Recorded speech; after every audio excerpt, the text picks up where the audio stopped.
Good morning, everyone.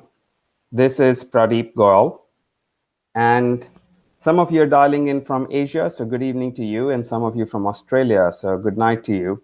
Thank you, everyone, for joining us today, and I am delighted to get back on the phone with you all and explain a number of very important concepts. We've had a series of webinars recently, but today is the most exciting one, so I'm really excited to spend this 1 hour with you all. And without further ado, let's get started. Today's theme is about multitasking and multi-purpose value creation. You're going to hear this theme a lot about the expansion and the dramatic changes to the solve token economics that will be extremely effective and useful for both our clients and our consumers, our network service providers, and all the token holders around the world. So let's get started. The agenda today, I'm going to cover 3 topics. The first is what is solve treasury. The second is what is solve token reserves. And the third is what is the impact on solve token economics. So starting with the first, what is solve treasury, what is solve token reserves, and then what the impact on solve token economics. I'm going to, before we jump into the agenda, make a very important announcement. The really important step here in our journey and evolution as a solve.care platform, as a solve token publisher, as the publisher of Care networks, is the ability of our clients to use solve tokens the way they are intended to be used in the Care networks. And I'm very pleased to announce that solve.care has entered a partnership with Deltec Bank and its subsidiary Delchain to provide digital asset management to our clients. This is a huge step for us and for our clients because it represents a single place for our clients to be able to acquire solve tokens while leveraging the liquidity of the solve across multiple exchanges. But more importantly, it allows our clients to deal with counterparty risk. I'll come to that in a minute. So what does it mean? So when our clients need to purchase solve tokens to sponsor their Care networks on our platform, they can pay for their participating wallets and the network itself by interacting directly with Delchain. So who is Delchain? Delchain, as I mentioned a few seconds ago, is a subsidiary of Deltec Bank, a bank that's been around for over 70 years and has launched a digital asset management practice in the name of Delchain. And Delchain and Deltec Bank combined give the client the ability to essentially have one place to do all their token asset acquisition, custody management, and depositing the purchase solve tokens into the master wallet. And this brings the client a place where they can go to a regulated entity and get a convenient and fast method of buying tokens from the market. So Delchain, which is a subsidiary of Deltec Bank, offers a full suite of digital services. They are focused on the blockchain technology companies, but they're really focused on providing a bridge between the traditional financial capabilities and the digital asset management. We are very happy that now our clients have the missing piece in being able to purchase solve tokens from the market without having to become expert crypto traders themselves. So let me bring you to the next diagram to remind you how our system works. So if you recall, for those of you who attended the previous webinar, that on the client side, there is a need for a client to transfer fiat to a trading desk. And the trading desk then works with the market, Upbit, Care.Coins, and many other exchanges, and many more to come, and provides the liquidity and access to tokens from the market to the client. Now, it's obvious that our clients, being insurance companies and hospitals and government agencies, are not going to create multiple accounts on multiple exchanges and buy and place orders and trade in crypto and in solve tokens. So what we have done with the Deltec Bank Delchain partnership is to bring together the bank account and the trading desk. So now when you're an insurer, when you are Pradeep in his old job, you simply call Deltec Bank and say, I'm going to open an account and I'm going to deposit money in the bank account.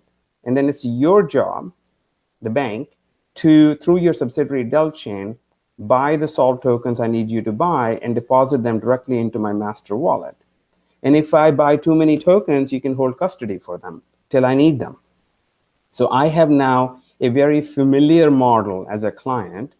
Send money, send payment as a wire to a bank, which is where I'm comfortable sending money to, and have the bank do everything for me.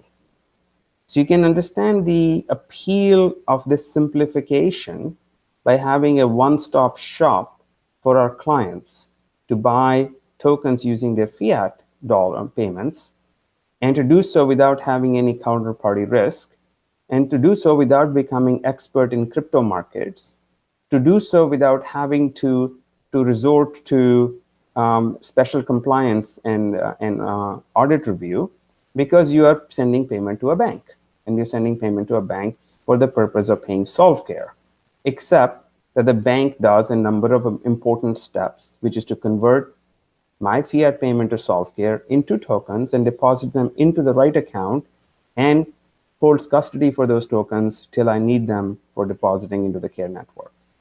Completely simplifies the whole process, right? And that's critical because, look, end of the day, we are all enthusiasts of blockchain and cryptocurrencies and crypto assets.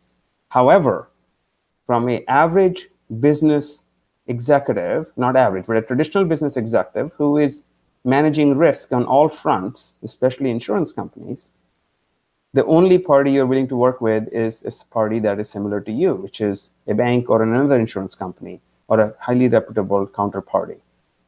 And that risk elimination was an absolutely critical step for anyone with a serious volume requirements for solve token to be able to trade effectively in the solve token in the market.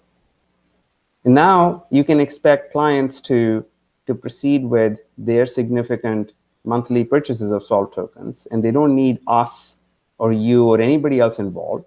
They essentially place the order through Delchain, through Deltec Bank and Delchain. Now, this also brings up a question all the time, is why don't the clients buy tokens from Solve directly? Well, we don't sell tokens in the market. We are done with the selling of the tokens in the market. In terms of client access to tokens has to happen from the market. And that market access has to be provided by somebody the client can trust. And therein lies the value of Deltec and Delchain. So this closes the gap on the most important element of how do clients purchase solve tokens. With this partnership and this announcement, all our clients have at least Delchain as a direct option, and then they can certainly use other desks as they wish. We don't stop them, but we are giving them the type of desk that they are really most interested in working with.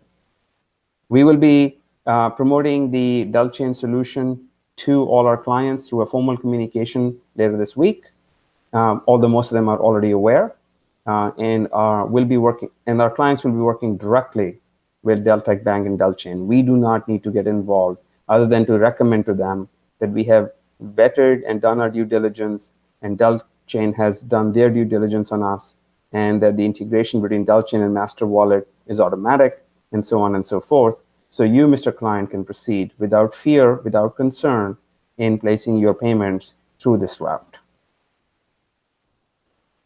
I want to switch to topic number two, first topic of our conversation, which is Treasury. So a lot of questions about Solve Treasury, which I think are worth revisiting, and we have a huge announcement to make on this front as well. So as you all know, or many of you know, that Solve has a fixed supply of 1,000 million tokens. Those were minted in 2017. No more tokens can be created. That is the supply, and that's the supply it's always going to be. Out of which 350 million tokens were sold in the token sale, which was the exact amount that we said we will sell, and we did. And we also said at that point in time that 650 million tokens would be stored in Treasury for long-term use. And those 650 million tokens are in Treasury as planned and will be used in the long-term for long-term purposes. But what we have done is pretty dramatic. So let me move to the original purpose of Treasury and the new purpose of Treasury. So the original purpose of Treasury was we will sell 350 million tokens in the token sale. We will reserve 200 million tokens to develop the community and the care cards. We'll reserve 180 million tokens for team. 150 million tokens will be for growth and acquisitions, and 120 million tokens will be essentially for expenses broken up into budget and token sale. Now, those of you who follow us closely know that we are a very conservative organization and we don't really throw around cash or tokens.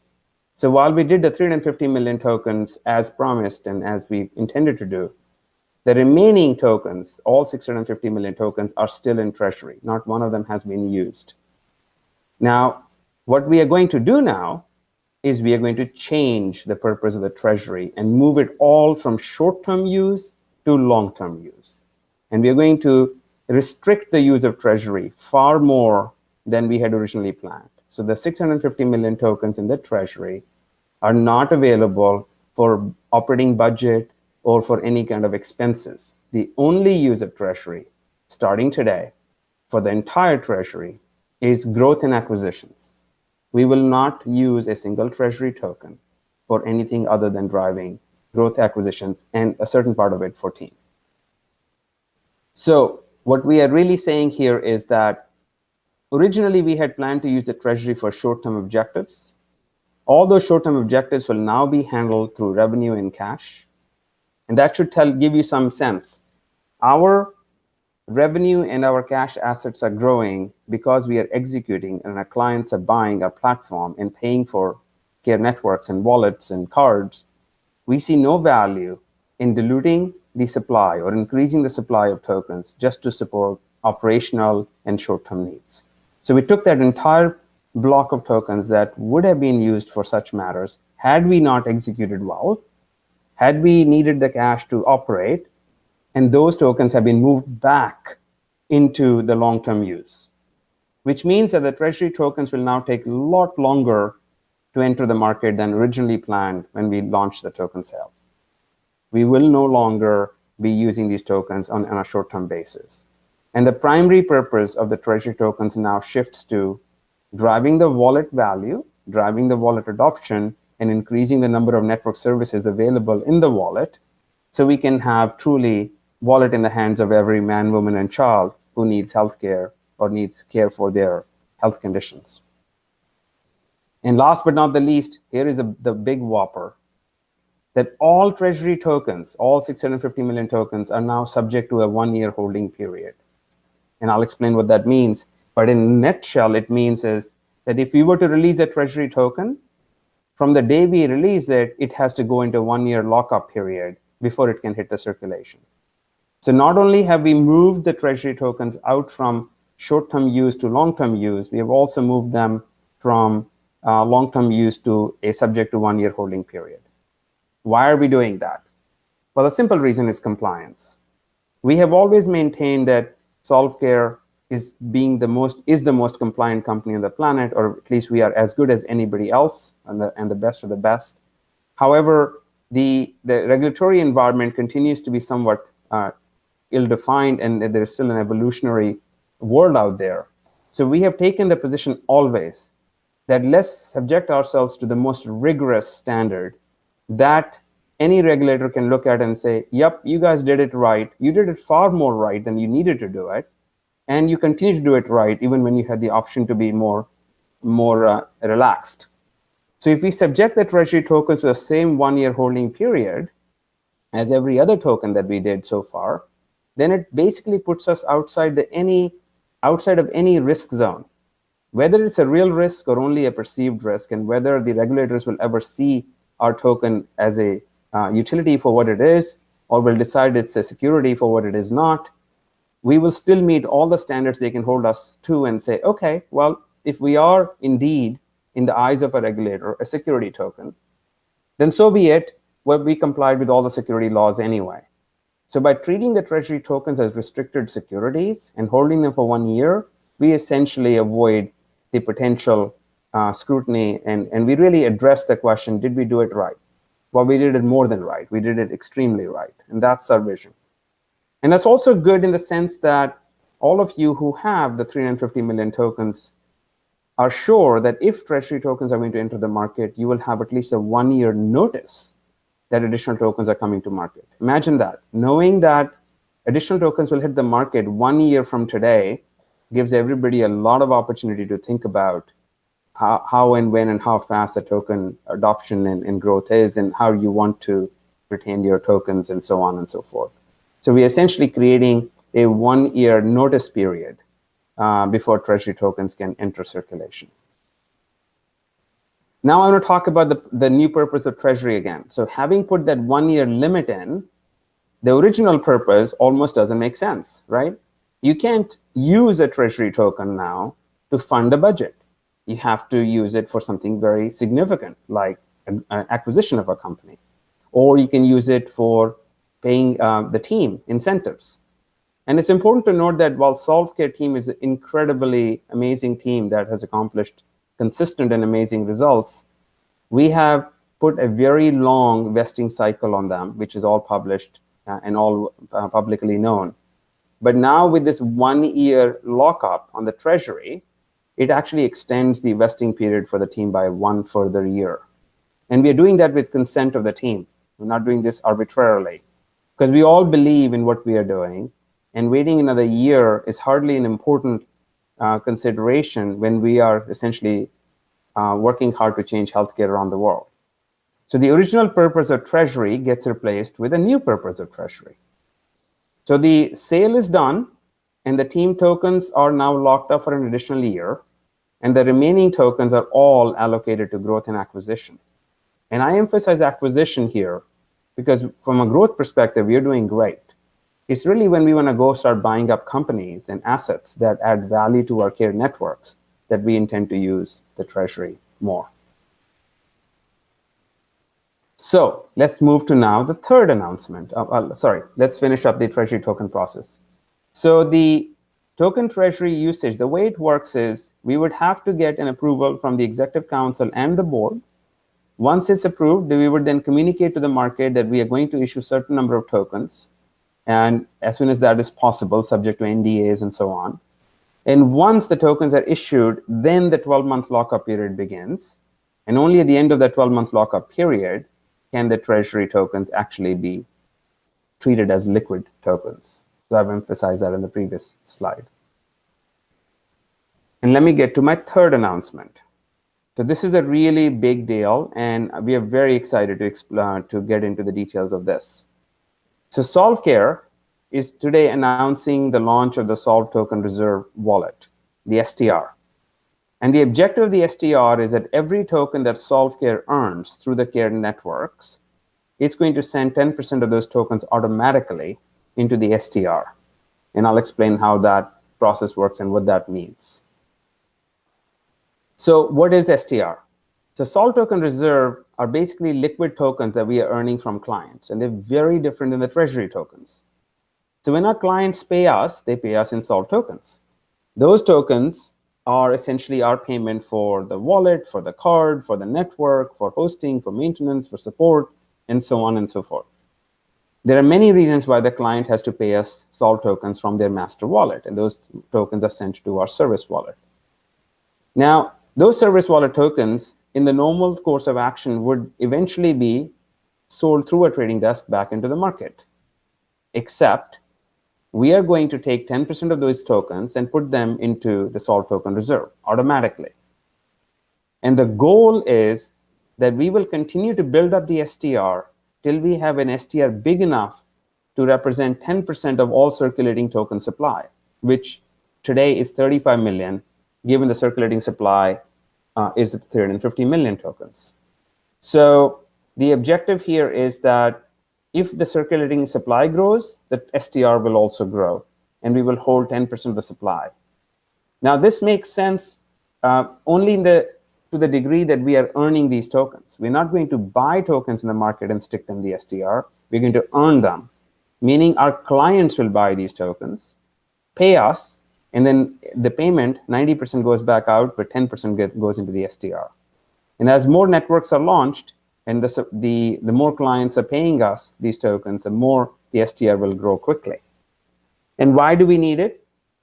we needed to make sure that the networks operate smoothly, to make sure that the network service providers like LYFT and others are getting paid on a timely basis, that there is potential for hedging price risk for either network services or for clients, and to be able to manage the liquidity gaps between when the client pays and when the service provider expects to get paid. So STR is essentially a liquid pool of tokens that is the same thing as taking a part of our revenue and parking it in a savings account and making sure that we have money for the rainy day.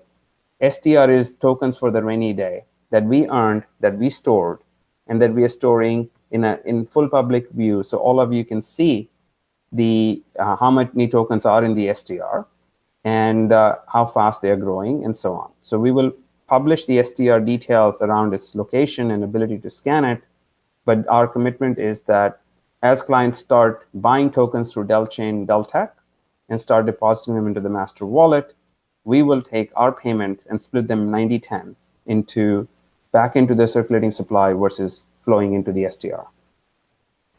So this is the journey here. So on the left-hand side, you have the market. You have Bittrex, you have Upbit, you have Qcoin, which are our three major exchanges, and there are several more coming. And client 1, 2, and 3 here represent actually 3 clients that we expect to be fully live and operational in the next coming few weeks. So client 1 opens a bank account with Deltec and places a fiat order with them. The trading desk / bank account entity, Delchain Deltec, buys these tokens from the coin market and deposits them into the benefit care network of the client. These solve tokens enter the master wallet.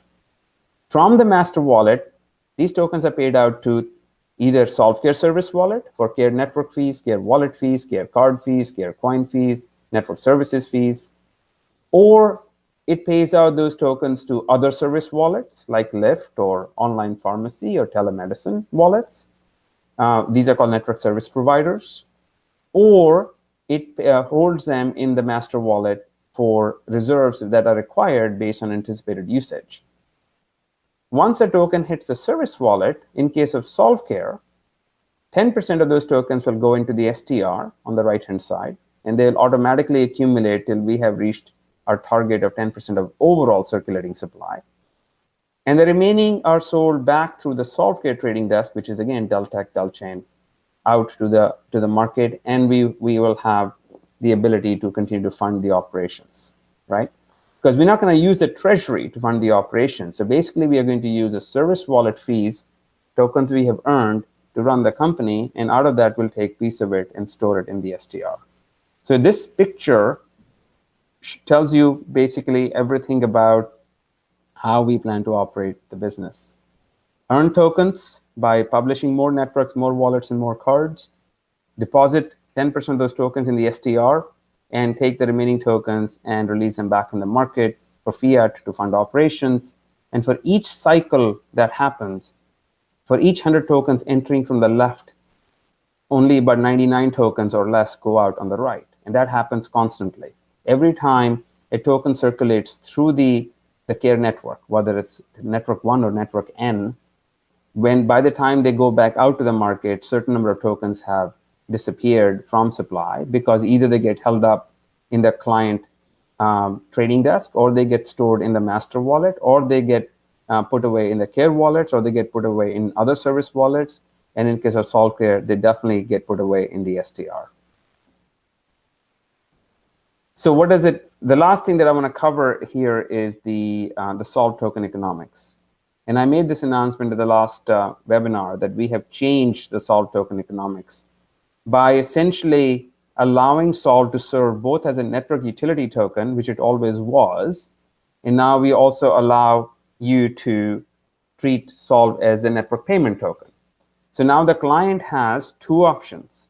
They can publish a stable value token in the network, which is called Care.Coin, which is backed by their reserves, or they can use the variable value Solve token as a payment currency, but have the ability to fix the value at the point of entry and only allow the variability to occur at the point of exit. So essentially, it's a combination of variable value utility token, and the ability to stabilize a value while it is flowing through the network.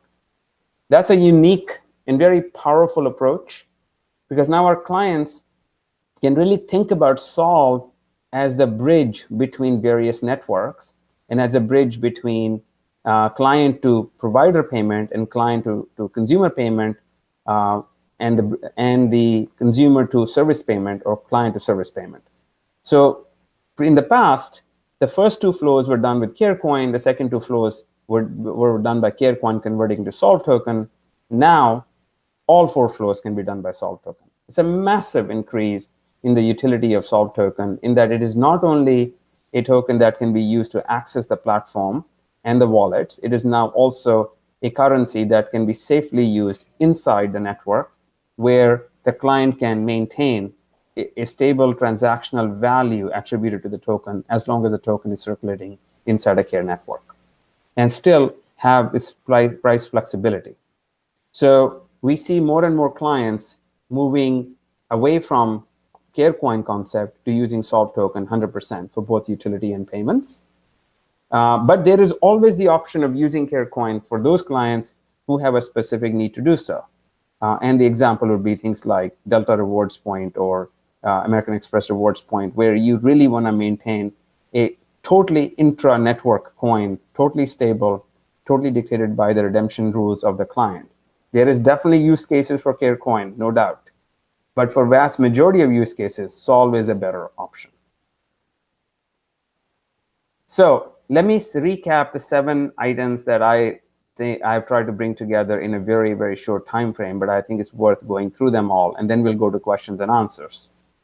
So the first is, the most important, is that we now have a partnership that allows our clients to have a bank account and a trading desk in one place, which is a big deal for our clients, because this makes the leap from, yes, I want blockchain solution, to yes, I'm willing to work with a crypto asset.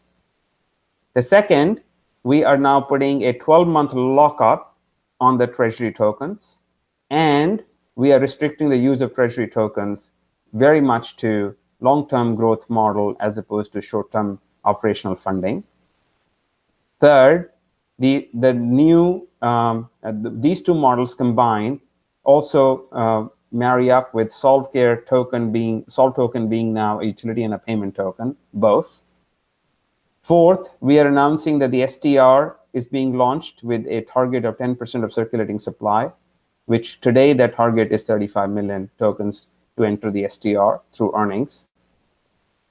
Fifth, we are standing up multiple Care networks. Arizona Care Network is the network you all know about, Care network that we have stood up for ACN, and you will hear about more Care networks entering the market in a very, very short time frame. Sixth, we have created multiple accumulation points for our token. Client wallet, master wallet, Care wallet, and service wallets are the obvious places where tokens are accumulated. Client wallets are managed by the trading desk. Master wallets are the primary source of tokens for a Care network that must have certain level of tokens in it for the network to operate. So they have a minimum holding requirements in the master wallet. Care wallets are wallets of the consumers that need to have tokens for services to be accessed. If you want to book a ride with LYFT, or if you want to do a teleconsult or do an online pharmacy prescription order, then Solve tokens are required in your Care wallet. And service wallets are wallets that through which the service providers, network service providers, are paid. This is their wallet through which they accumulate and ultimately get paid for their, whether it's the teleconsultation services or it's pharmacy services or it's transportation services, and many more to come. And STR is the final accumulation point where Solve will continue to build up a baseline token of 10% of the supply, where we use that to manage the Care networks and their effective usage. So the overall effect here is that we are going to see greater accumulation points for Solve tokens, and every cycle of Solve token going into a network results in a fewer token going out than going in. Now, that's a lot of ground to cover, and there will be a couple of other webinars that I will do to give you further details into the additional network services that we are bringing in. particularly stated around pharmacy and around telemedicine. But those are to be announced and to be done. So we will come to that when we are ready. So I'm going to switch over to the Q&A that we have been getting from you all. And let's get started with your questions and answers. First question is, how will we be informed about the use of Treasury tokens? Will it be before or after the tokens leave the Treasury? Definitely before. What we just said is that we plan to be very transparent, and our goal is to always keep the community informed. So the Treasury tokens, even when they're issued, are held up and locked up in a wallet. So you will have plenty of time and advance notice as to when Treasury tokens are going to enter the circulation. So the exact mechanics of how we will announce it will be primarily through our community channels, which we have several. Our most important channel, of course, is our Telegram announcements channel and our solve.care general discussion channel.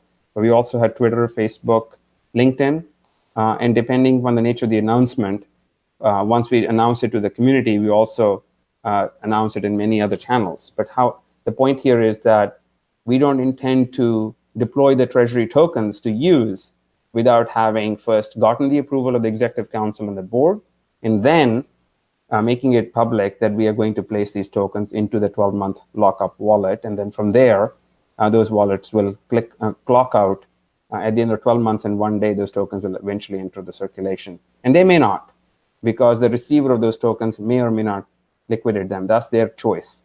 But we know that there'll be a 12-month window of time between when we announce it and when the token actually go to circulation.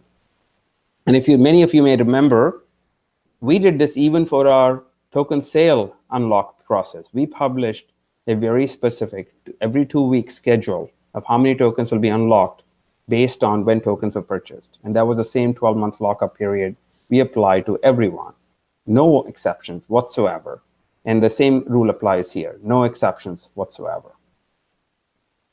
The second question is, will the STR address be public and visible? Yes, we will publish the STR address. The technical mechanics are being worked through with both internally with the platform team as well as with Delchain, Deltac.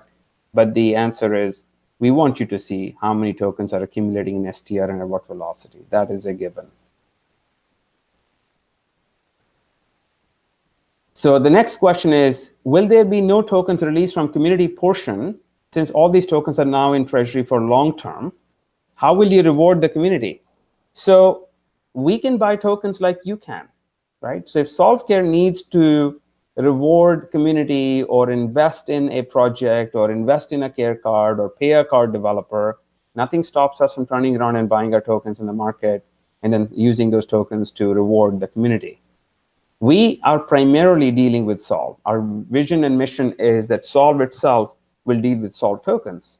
So clearly we want to reward our community, our card developers, our integrators, our endpoint developers, our resellers to have payments and rewards, whether it's a competition or it's a payment or it's an incentive or a bonus, doesn't matter what it is.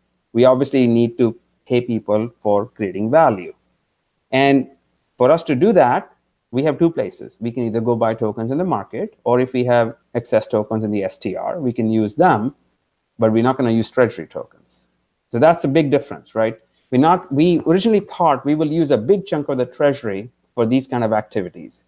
Now we firmly believe that our success in our execution has brought us far enough along without touching a single token in the Treasury to do that in a more efficient way. So the long and short of it is, if we had not executed, if our clients were not paying us, if networks weren't proliferate, if we're not coming up at a good speed, and if we were not seeing the kind of adoption we are seeing, then yeah, we would probably be dipping into the Treasury.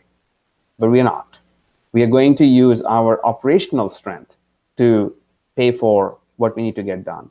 And we're also going to build up our cash reserves through an equity sale, which we can use. But we don't see any reason why we have to dip into the Treasury for doing the operational things, including building the community and rewarding the community. The next question is around Care.Coin versus solve tokens. Isn't it confusing for clients to have a choice which coin to use and which one is best for them? Well, it's a choice, right? As you said in your question, does a choice confuse people? Only if you don't educate and inform them and help them clearly make the decision. Our clients are pretty sophisticated professional enterprises. They're not small. They operate as banks in many ways. If you think about an insurance company, what is an insurance company? It's a risk-assumed entity which takes your risk and underwrites that risk and has huge amount of reserves, or appropriate amount of reserves rather, to manage that risk. So what is it? It's a trust. It's a bank. It has assets and it has the ability to accept risk in return for certain reward. And that risk management makes them pretty sophisticated. And same is true for hospitals, who handle billions of dollars in payments to patients and from patients to providers and collection from payers. So this is not an alien thing in the sense that they are used to dealing with economic tools, with capital tools. The point here is which one is easier to use for their patients and doctors. So I think the confusion that we want to avoid is to have the patient or the doctor have to deal with whether I use Solve token to pay for teleconsult or I use Care.Coin to pay for teleconsult. So we advise our clients that only make one type of payment mechanism visible in the Care wallet, if at all possible. But behind the scenes, between the client and us, we can have multiple payment tokens in play, meaning Care.Coin and Solve. Because in terms of funding the benefits, paying for the services, there are millions of dollars involved, and this is not a simple transaction. And we at Solve.care have clearly defined flows for our clients to take a look at and approve. So the client can make that choice offline with us. Solve is the right tool for everything. Solve token is the right way to handle everything. No, we're going to do Solve for certain payments, and we're going to do Care.Coin for others. So it's a decision, but we're going to make it easy for them to make that decision. And this is not a barrier to selling. So the next question is about acquisitions. And the statement here, I think, is increased token value comes not just from efficient operations. We also can drive value through acquisitions. So let me talk about that a little bit. So our vision is very clear. I don't see us acquiring technology for the sake of technology. I see no reason for us to run out there and try to buy up competitive technologies. That's not what we're going to do, because we believe we are leading the market on the technology and strategy front. We don't need to be racing to take competitors out of the market. They do not represent the real value opportunity for us. The real value opportunity is either buying companies that give us direct access to more consumers. So if I can do an acquisition where additional 10, 20 million wallets go into circulation, well, that's a good thing. That's a very good thing. Or we acquire network services that are very popular that can be embedded in the wallet to make the wallet more attractive and to drive the per wallet per month revenue. So that would be, for example, although this is by no means a statement that we are going to do this, but by example, if we wanted to buy an online pharmacy and allow our Care wallet holders to easily put in their prescriptions and receive pharmacy products from a FDA approved or a regulatory approved high quality dispensary of drugs directly to your home through Amazon or through some other mechanism. That would be an interesting acquisition, because now we are bringing more services to the wallet that makes it more attractive to you and me and my kids and your parents.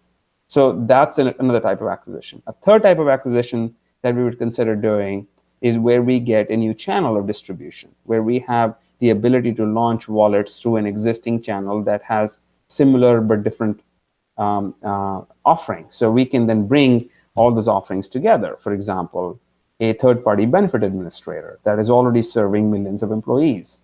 And we can now offer all those millions of employees the Care wallet in addition to all the other services. So the goal here is wallet adoption and wallet value growth, not technological acquisitions, which then require more investment to convert into revenue. We are after recurring revenue. That's what we're going to go after, because that gives us longevity, sustainability, and every time more revenue flows through the wallet, every time more services are consumed in the wallet, every time more people adopt the wallet, all our business objectives are met, right?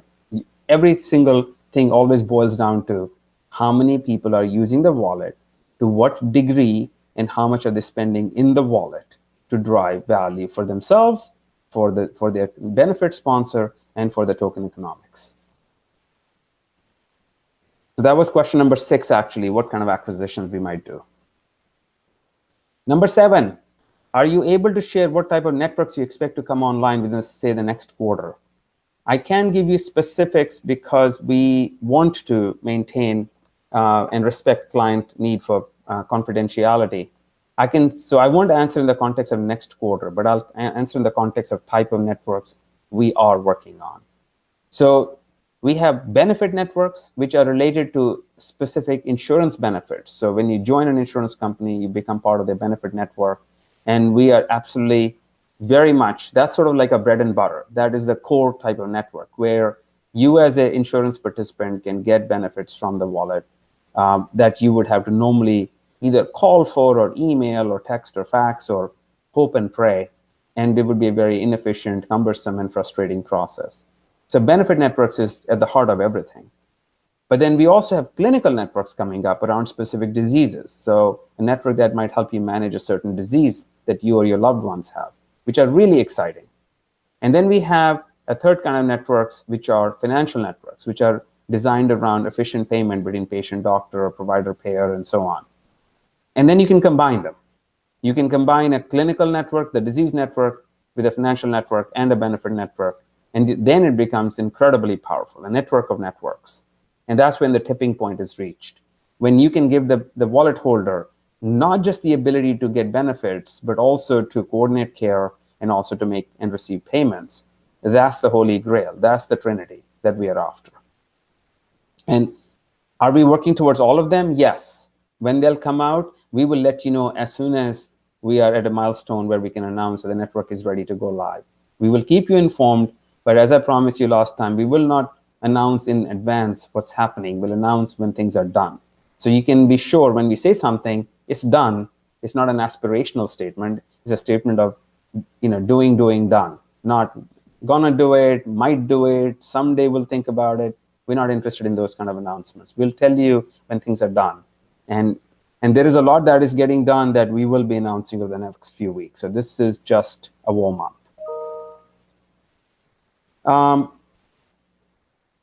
So the next question is, how often do you project that you will need to dip into the STR? So think of STR as a revolving line of credit. If we dip into STR because we need to balance out a payment gap between payment receipt and payment made, or if we need to dip into the STR to hedge, then we'll just simply reaccumulate the tokens back into the STR. So the goal of STR is sort of your reserve fund that you keep liquid at all times, and you keep it there in case something unexpected happens or you need to make a payment faster than you're going to get paid yourself. Fine, we rebalance we don't want to have a reputation with our network service providers that payment on the Care network to them can have unexpected delays. So the objective here is STR will be maintained at about 10% level, minimum 10%, and if we dip below it, we'll refill it by just diverting more of our earned tokens into the STR. The next question, and there are many coming, so I will try to do as many as I can, and I think we are doing good on time.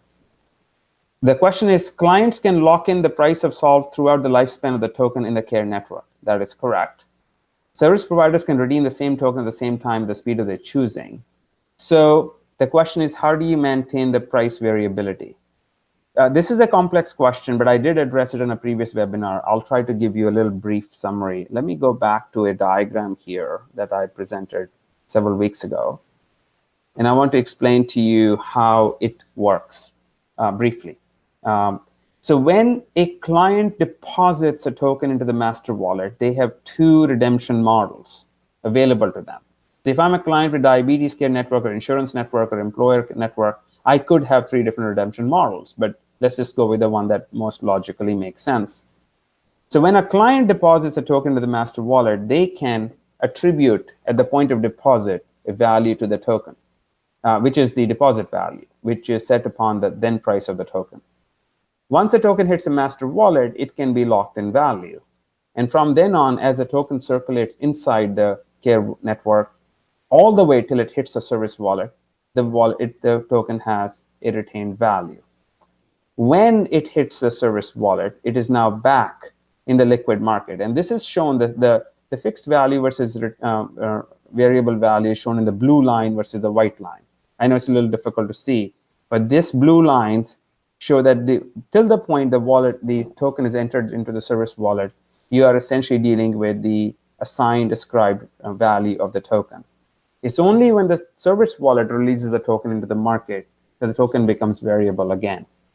Now, what it does is it streamlines inside the network operation, essentially gives the client a similar capability, but a more powerful one of a Care.Coin. So solve token essentially can replace the Care.Coin inside the network. But when it exits a service wallet, then it enters the market as a normal variable value token. Now, who takes the risk of variability? That's a contractual decision. Either the client can take the risk, or the network service provider can take the risk, or solve.care can take that risk, or a third-party benefit sponsor can take the risks.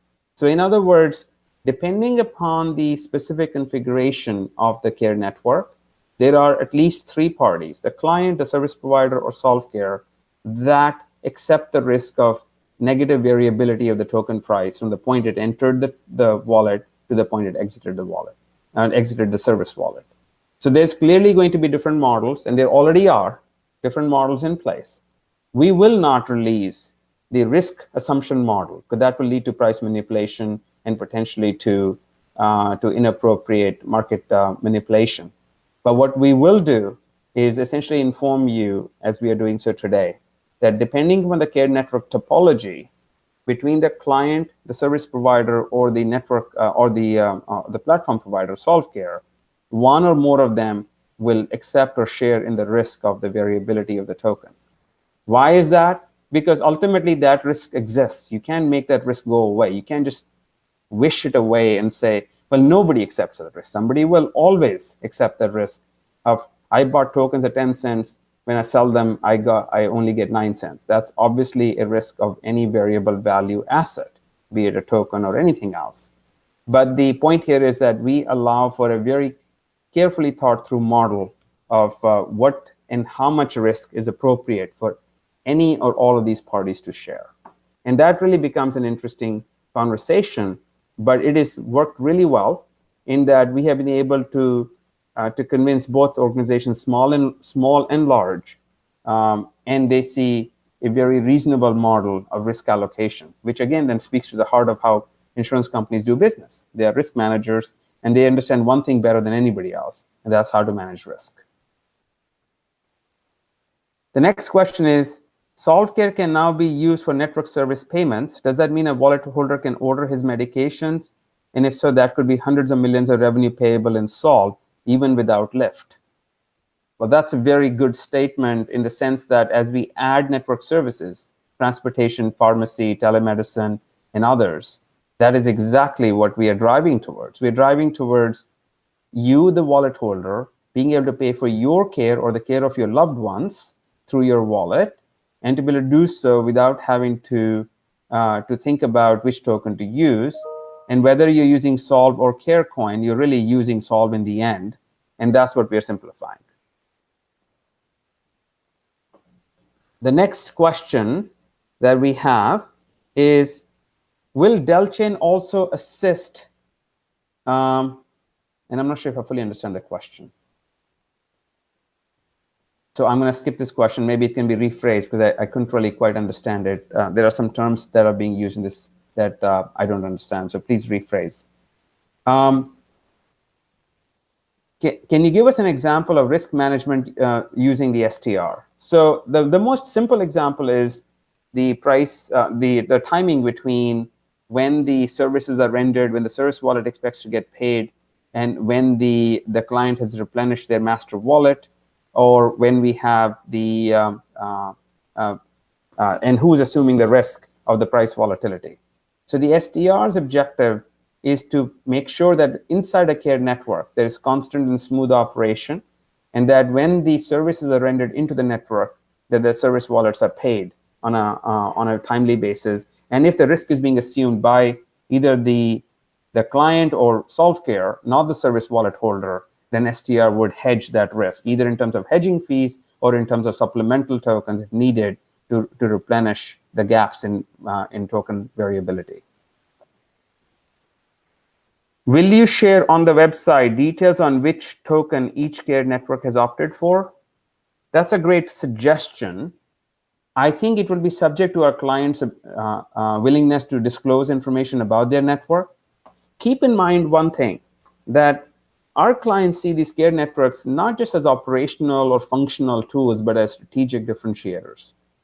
And what we have learned very quickly in the last 6 months is when we design Care networks with clients, they put us under very tight sealed lip situation because they don't want their competitive insurance company or their competitive pharmaceutical company or their competitive employer down the road to understand what the value and the services of the network are and to whom the network will serve.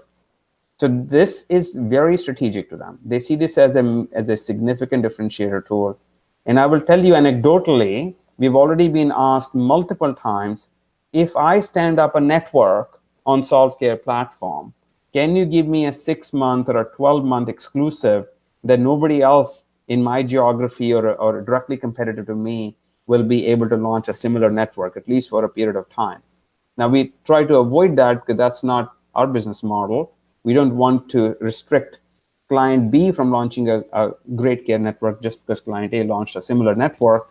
But we understand the business value that these clients see in the Care network model. And we understand why they need to maintain a certain competitive advantage. So coming back to the question, I think more and more clients will move towards using these Care networks on our platform as strategic assets, as differentiated assets. And I don't blame them for it, and we support them for it. So within reason, we will maintain and give them as much lead time and exclusivity as they need. But of course, in the end, our goal is to have thousands of networks in the world, and we're not going to limit clients' ability to launch networks. But that being said, we will publicize as much as we can. And in this day and age, practically everything is public. There's no such thing as secrets. But there are business secrets and trade secrets that we will respect from the client's perspective. And whatever we are allowed to speak, we will share with you. The rest, our wallet holders will have plenty to say about publicly. And that essentially covers all the questions. I'm going to go back to the summary. So I really think that you all need to take into account what we just did in the last few weeks, culminating in the Delta Bank announcement. So we really have closed the loop on all the beginning and the end of the process. From the beginning of the process, our clients now have the bank account and trading desk services from a regulated financial entity, which they can safely transact with. We have changed the Treasury token purpose to a much more conservative, much longer use purpose.